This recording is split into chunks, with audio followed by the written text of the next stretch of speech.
In this video, I'm going to be explaining the joystick sensitivity settings on the John Deere 333G. So if you'll stick with me here, we'll get started.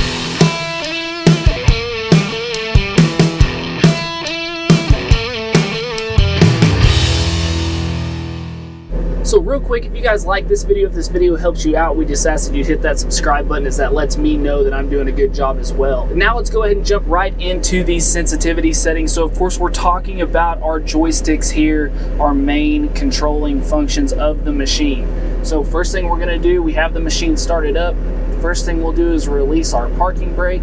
That'll also release our hydraulic lock here.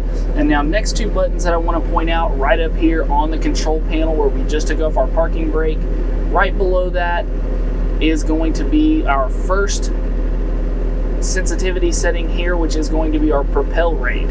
So you're going to see a little picture here of a joystick, and this one is going to be for our propel rate. And so what that means is this is going to be the rate that our joysticks will be sensitive to, the going forward, backward, and turning. So this is all going to be driving function. Then right below that is going to be our boom and bucket function sensitivity. So you will have a little picture there of a bucket with the plus and minus where we can adjust those settings just like we have here on the propel rate. So this is going to directly correlate with the sensitivity of your boom and bucket, whether it be raise, lower, or curl and dump on the bucket and boom system. So right now, if we look up here in the right hand corner again at those switches, as you can see, we have 3 lights on each one, and they do line up here with the plus. So this means that we're going to have these two functions in the highest setting. So that means that these are going to be set at the most sensitive setting. So that means that as soon as I pull back on our joystick, I'll start here with our boom and bucket just to get it up and out of the way. We'll go ahead and give a little throttle just to make sure that our hydraulics are running at full speed. Not at full speed, we'll be about half speed here. So if I pull back on this stick, I just have to barely pull back before I can feel that bucket start to raise up. And then if I go in here on my joystick, once again, just barely having to push in.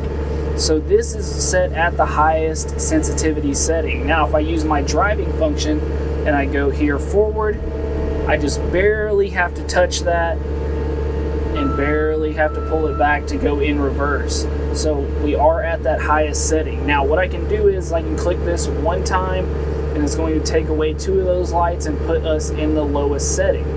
So then now once again, if I push here on my boom and bucket, I've got to go a little further forward and a little further back to get that raise and lower. And then same thing here on my dump and curl. I've got to go just a little harder there to the left and to the right to get that bucket to move. Now, once I push these one more time, this is going to put this in the medium setting. This is going to be kind of for your mid-level operator. And then once we go to the highest setting, this is going to be for our very experienced operator, or maybe just an operator that's looking to get things done a lot quicker. And then if we go down into our lowest setting here, this is going to be a great setting for our novice operators or our very inexperienced operators here. Or this can be a great setting if we're in those tight quarters to where maybe we don't want to happen to push one of these levers too hard and turn too quick, maybe go too sharp forward or dump or raise that load just faster than what we intend to. So we do have these settings, just keep this in mind. Now not all machines are going to come with this setup, so if this is something that you are interested in, make sure that you do ask about the joystick sensitivity settings here, as these are going to be a part of a package that can be ordered from the factory for this machine, or it can also be put on later once you get this machine if you don't have this setup. So guys, if this video helped you out, once again, we just ask that you hit that like button and also subscribe to our channel, as that helps us out as well. And also guys, if you have any further questions or any comments, make sure to leave those in the comments section below so I can be sure to get back to you. And also while you're down there, go ahead and scroll up just a little bit into that description section. Open that up and you'll find a link to 247parts.com. This is going to be the place where you can get all the parts for your John Deere 333G or any other compact construction equipment. You're also going to be able to get parts for your tractors, gators, lawnmowers, anything John Deere. They've got it there, so make sure to check that out. And as always, guys, thanks for watching. We'll see you next time. Hey guys, make sure to check out this cool video and this one. Buy your parts right up here and subscribe right here.